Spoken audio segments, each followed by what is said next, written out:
They found her in among the stalks. He is riding hulking machines into fields and pastures to carry on a legacy. He loves the farm because the sky and the earth are all he has ever known. The soil has been tired for 3 generations now. It must be coaxed to produce the corn and soy.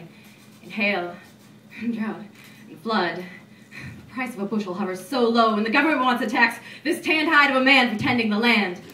If his fields do not yield harvest, the bank will repossess his tractor. He's hardened himself against tears when even God would not hear his prayers. He swallows every lump in his throat the way he wants the fields to swallow the seeds.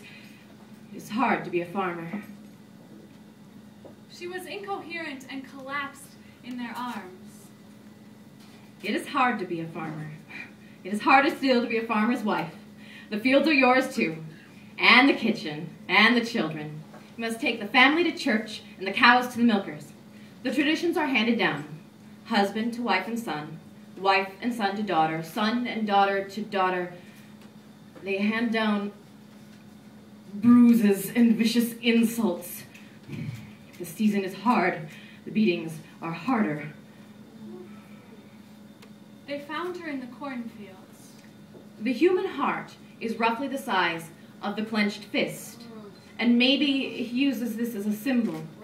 And his heart pumps and beats too fast and too hard, and he loves her eyes until they are purple and swollen, and he loves her arms and legs black and blue, and he loves with his fingers till they have left their indelible mark on her neck, like you were trying to squeeze rain out of the air and sky, like you were trying to squeeze just a little more time out of the bank loan, and he loves her, and he loves her so hard. It is so hard.